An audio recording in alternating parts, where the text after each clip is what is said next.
you want to say something before we start? Yeah, thank you for coming tonight for the artist talk. Hope you guys enjoying the show, and we're gonna talk about me as an artist, what inspired me, everything you want. And feel free to ask questions too. So just to know me more. So that's all about. Thank you again. So Moses, as I said before, you are a self-taught artist, a self-taught painter.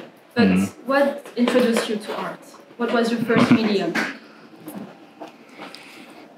I think first what introduced me in art is it came naturally.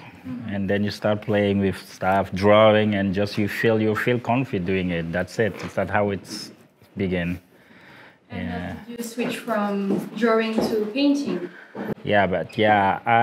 Drawing when I was in the primary school until I reached a certain point that where I started painting. And I was painting for fun, just like, because at least with painting you can use colors and you can work in the different way. I tried experimenting in it. I was happy with that. That's how I end up like being a painter. Yeah. Do you have like a favorite form of painting? Because I know that you also do watercolors, even though in this show we mainly focus on oil painting. Do you have like a preference for? Yeah, I think my main medium is oil first, oil, then watercolors, and then the third one is acrylic, and then mixed media too. So like you can play with anything you wanted to, like newspaper, you can do collage and create, like you can find any colors on newspaper. There is no boundaries in art. So it's just the way you want to express yourself, which kind of medium you want to use, which kind of support you want to use, and there's always freedom in that. So it's all up to you. So my favorites, my main one is oil, then watercolors, then acrylic, then I'm open to explore more and more. Yeah. There is a lot of colors in your work, and we can see that you use them in a way that brought them all into the light. So how do you compose with the color? How do you make sure every color is in the right place?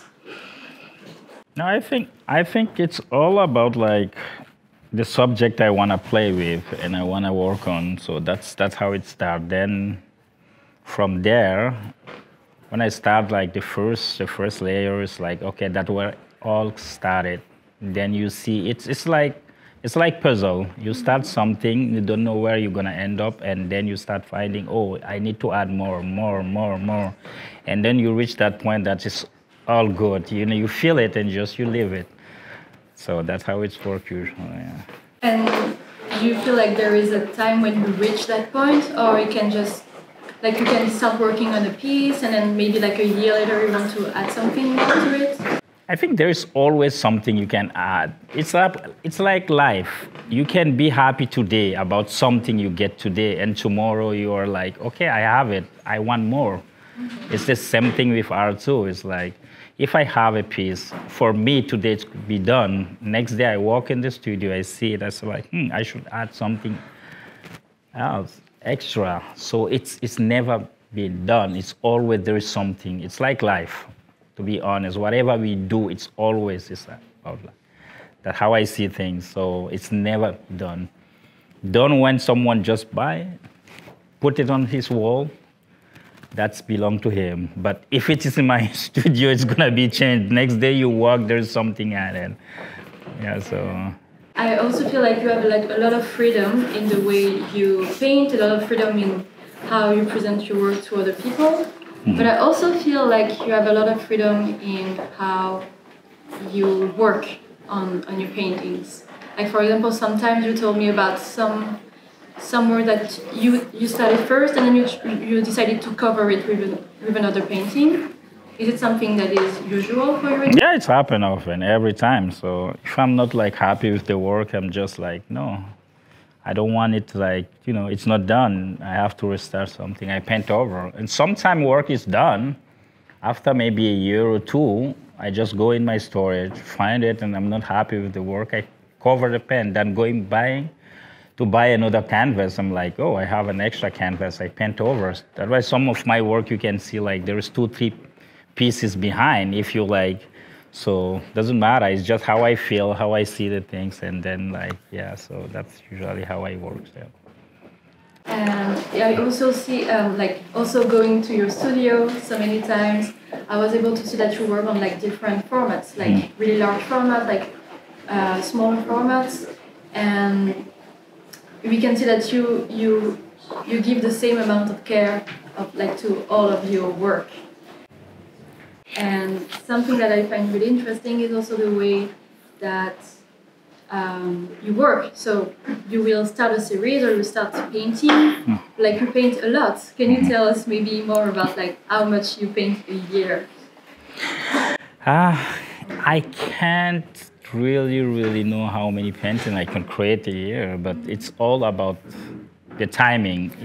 If I feel inspired, that's like, oh, I have to go to the studio, start one painting. One painting, I'm in the moment, because that's something you cannot buy, you cannot control.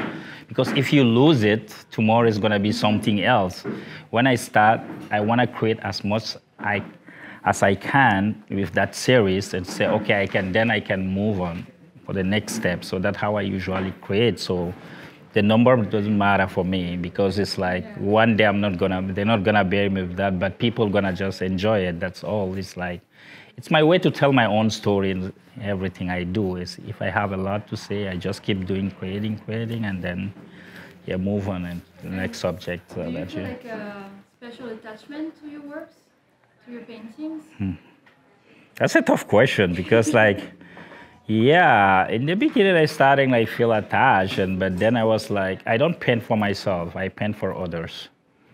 It came from me, but it's more for others, because if others don't feel like connection with my work, it doesn't make sense to just create it. I create to tell my story, and then that people gonna connect with my works. So I paint for others, not for myself. So that's why I try to like avoid this attachment with my work. I want just to see people connected with my works. That's all I'm looking in that's something I'm looking for.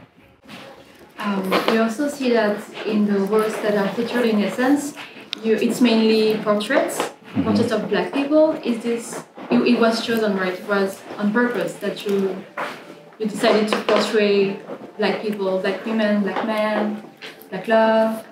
Can you tell us more about it? So first, when I moved here, I was like doing more like landscape, cityscape, stuff like, and then one thing, after a few years, I just realized like everywhere you go, I don't see myself like represented. And that was like, oh, I could take like few years of my life, just focus creating series of portraits. It's been like 4-5 years. I was like, create as much as you can and put yourself out in the way that you wanted to see us in the city, especially in Toronto. I'm from Toronto, so I live in Toronto. So like that one thing it was my goal. So the past 3, 4, 5 years, I was just focusing, creating series of portraits of Black people, inspired by family, by everything, my background and everything, everyday life, but all being represented by Black people. So that's allow people when they walk to see themselves through those work, and that's all I was looking for, and that's something I get I got when people see my work.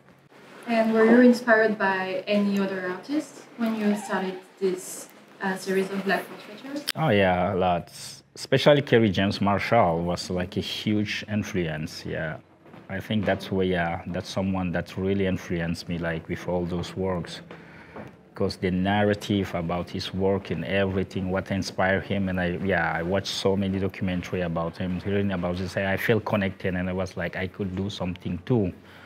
Because I want someone to walk and see themselves through my work, and that was my point. Yeah, Kerry James Marshall was a huge influence. And sorry, going back to the portraits. So the portraits, they're not people that you know. They just come to you. Right? So I don't really use references. So I just go with like the flow. Because it doesn't matter if you paint a portrait, it's gonna always look like someone. That's normal. It doesn't matter. If it's a portrait, there's one person that's gonna look like. So my main focus was like about like my people, seeing like black people in the map. So for me, like the face, the future, it doesn't matter. But the color of the skin say everything. So that was my main focus at one point. So yeah. And there's something that I find really interesting in your work. It's the way you portray black hair. So do you have a technique, a secret technique? Not really, just loose brush. But at the end of the thing, you could see like it's a hair or it's just like the shape, and it doesn't matter. And the haircut is depends. So there is no specific technique. It just depends. So yeah, just use brush. Just yeah, that's it. So you told us earlier about how you create and create. Mm-hmm. So how does inspiration comes to you? Is it something that you cultivate, or does it just come like this? It came from my observation, to be honest. Everything I create is like that way I go out, meet people, talk about, listen to people. It's not just about me. Mm-hmm. I think I'm more inspired by my surrounding, by people around me, by other people's story, that I see myself through their own story. So that's how I, get my inspiration. But I think always go connect with people, interact with people, be open, just listen too, because it's not just about you, it's about others too. I think that's the main thing being an artist, because we don't tell just our own story, but we tell story other through our work, because we listen to them. We hear something that just could be, okay, it could be me, it could be, and then you get inspired from that. Always my surrounding, people around me, stranger that I don't know. So that's kind of thing that inspire me. Yeah. Like hearing you, you can feel that community is something that is really important to you. Is it like, and I feel like we can all see that it's something that you show in your work. Mm-hmm. And how do you make sure that community and family and all of those things that are important to you are represented in your work? So it's like I was saying, it's all came from one story, my background, who I am, and then like saying like family, like those portraits could remind me my sister, my auntie, my friends, so that's the same thing people could see through those too. So that's what I play with those portraits and those works. So there, yeah. So, okay. I think we're all interested in your background. So you grew up in Cameroon. Mm-hmm. How does it fit your creation today? How do you make sure like your origins are like represented in what you do as part of you and your work? I think it's come naturally. It's something like, it's a part of you, it just come naturally. You don't need to force anything. You don't need to look so far. It's in you. I live in Cameroon over 30 years before I moved here, so I lived my childhood, some in my life. So I know Cameroon, where I'm from, I know my region, I know my culture, my tradition, everything. So all this came naturally when I started working. And when I share it with others, I see they're connected with too, so it's become more easier. It doesn't matter where you're from. That is one point I was telling. It's not just about the color. It's not just about emotion doesn't have a color, for example. You can be black, you can be Asian, doesn't matter. Emotion doesn't have a color. Family, it's everywhere. So all those small points is like, you can work in any subject matter, but we all connect in different ways. So my inspiration is like, I say, it's come naturally. You're not talking about like the nuclear family with the parents, the children, etc. You're also talking about extended family, right? Like community, like tonight we are family. So that's the point. Band create this home. It's like, we call it like in Fulani Sari. It's like where we gather all together. So it's a home. When you walk there, that's how when I met Karen through band, and then from that I was like, I felt there is something here. And I was so motivated, and when they offered me I was like, I'm taking it. That's what I'm looking for. A place that we can all gather together. We can share something. We can listen to others. And so that's the thing. Yeah.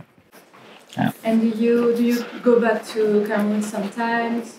You do trips there and then coming back, and do you feel like more energized? when you do so? Always, always, always. I reconnect, yeah. When I go, I was there like a few weeks ago. When I came back, it was the opening night for the show. And it was amazing. Just spending 3 weeks there was just incredible. I reconnect with everything. So it was like, when I came back, I had like, yeah, I was more motivated. I still miss Cameroon, but I came back with something that I could like, so work on. So there's always a connection between me, Cameroonian, African, and me, Torontonian, Canadian. So there's something, because I'm not the only one in this situation. We're all of us here, and that's what we're supposed to share sometime when we get all together. And that's what I want to create, that connection with my work too. So that's the same thing I'm trying to do every time. And when you go back to Cameroon, do you connect with artists there? Do they see you as like kind of a mentor? Oh yeah, there are a lot. Yeah, since I was in Cameroon, I was already, because I was just focusing my art, because they never seen like art, being an artist like something that you can make a living, you can like be someone. It's like we're considered like, so yeah, it's something just like a hobby. But people start realizing it's like more powerful than what we think. It's not just music. It's not just but being a painter, being. It has a voice. And I started realizing that people started realizing that I have a voice. So they were like, yeah, I started like mentoring some young artists there before I left. And then since I moved here, so I've been doing it, yeah. So keeping in touch with those young generation, trying to encourage them, trying to motivate them. And when I went back last time, yeah, I had a chat. We had like a small meeting, talk about like the future project, what I can do, how I can help them. It could be just advice. It could be just something simple. It's not just like all about, so that's all we needed. Because me, I never had that chance, but I know that it's so important. Just someone who can like encourage you, motivate you, like, you understand what you're doing. It means a lot. So that's what I'm trying to do, to give back in my own way. So I started already by mentorship in my own way. So yeah, we'll see. Like as I can hear, like you're really busy. You're doing like many things at the same time. How do you make sure that you have the time to create? How do you manage like your life and creating? I know that creating is part of your life, but how do you make sure you can? It's a big part of my life. So that's, yeah, to be honest. So without it, I'm like, so I have to create. That's the first thing first. And then I find a way to select, to still staying in my field. Because that's where I feel comfy. Be comfy, and where I can offer the most is in art. It could be just advice. It could be just listening to someone. It could be just talking about their project. It could be just talking about my own project. And I learn also from others too. It's not like, yeah, we're not complete. We're just completing each other. So I'm listening to, like I say, always. So I can have a project, talk about it, and they see their point of view. It could be interesting. You could try it. I was like, okay. And then they could tell me about their project too. It's like that. So I don't just focus on creating. Yeah, creating is like 60-70% of my time. Then I take at least 10-15% of my time for others too. So it's that how it's, yeah, I try to have this balance. And how is a typical day for you in the studio, for example? That's funny because every day is different. Sometimes you walk, you're sure you're gonna paint or you're gonna create something, or you start finding yourself organizing, and that could take like few hours, like 4, 5, 6 hours, just organizing. Someday you just walk and I feel like I'm inspired. You started, oh, I'm gonna paint one piece, and then you started and spending all days creating, and you don't even see the time flying. Yeah. Just realize, oh, I spent 12 hours, 14 hours in the studio without knowing. So it's happened. So, but usually I get up, go walk first, and the good thing, my art studio is close to AGO. If I feel like I'm running out of inspiration, I go to AGO, spend a bit time in some rooms, just chill a bit, sit outside having my coffee, and then in the studio we have a nice garden. I sit outside there, so if it's sunny, if it's like summertime, and then get in the studio. If I don't feel it, I just like go home or just go somewhere else, because there is days that you don't feel you can do anything. You want to, but you feel like, and if I feel it, I just like, no, I'm not gonna do anything. But there are some days that you work, you're just like, you don't wanna even go out from the studio. You wanna just sleep there and just do your thing. Because it's all about the momentum. When you feel something and it's there, you just wanna keep enjoying it, keep doing it until you feel, okay, it's done. But that's what happens usually. That's my typical days. Okay. Yeah. Thank you very much, Moses. My I pleasure. think now it's time for your questions. So if you have any questions, please raise your hand. And Yeah. Yeah. First off, congratulations to both of you on an amazing show. I really like how you talked about your influence of being in the city here in Toronto and what you were painting and your rationale behind it. I guess two parts. One, do you create when you go back home to Cameroon? Do you create there? And do you find that the story and the environment there, are you creating similar pieces of work, or does that environment change the story that you're telling? That's a good question. I think the environment impact the works too. Because I was them lately, I couldn't, I was in my plan that definitely I'm gonna paint a bit, but I had just few days to paint and I was like, okay, I'm gonna create few works, but the works had to resonate with the environment there. People I know, their life and just because that they could see themselves and understand things. Because me as a Torontonian now and Cameroonian, I have a different vision of things, but there the reality is different. But it depends on the subject we are talking about too. Because our life culturally, we're different here. Doesn't matter your background, but we are different. There, the way they see things is different. But sometimes when I create there, it has to connect with them too. Because I don't need to bring them something new. I'm from there. So it's just to open a dialogue at what they're living or something that is like they're used to. So that's how usually it works. It's two different works. Yeah. Okay. Does someone have another question? Sean, over there. How are you spreading your work? Because I noticed recently you had some work showing in New York. So how are you spreading your art? Is that all through social media? Are you going to these places? How are you spreading your message? I think it's just social media. Yeah, I think, especially Instagram, that's where everything happening now. Yeah, you share and someone just see it on your story, on your feed, and that's it. Like, so that, it's all through social media. How was the reception? Like, especially in New York, you were in I think it's Tanya or something like that. How are people receiving your work? Are you getting any kind of feedback? No, it was great. It was great. Mm-hmm. Maybe just with the thought of maybe in your younger years they didn't look at art as something that you can make a living, but when we're doing that now, so people appreciate it. A level of wow, kind of read it kind of thing. Oh yeah, because when I left, we didn't highlight school of art there, but when I left 2 years later, they opened a big school of art there. So in my region. So now they're saying, but me being here doing my thing and saying that, he started there, but he's still doing it. It opened the door and gave hope to others too. It's inspired a lot. And I talk about it in my late trip there. So we had like a meeting with some young artists. They were like, you inspired us a lot because through you, we started like believing that it's possible. So that's the point too. It's like, it's not just about being fame or being no. It is possible. So, it gave a lot of hope. All those things, it's helped a lot. Thank you. Do we have a last question, maybe? Yeah? I just wanted to ask if you had any advice for like inspiring artists or like someone who's at the beginning of their career, for instance? Yeah, the only advice is keep doing your thing, keep enjoying it, and don't put yourself a pressure. There is no rules.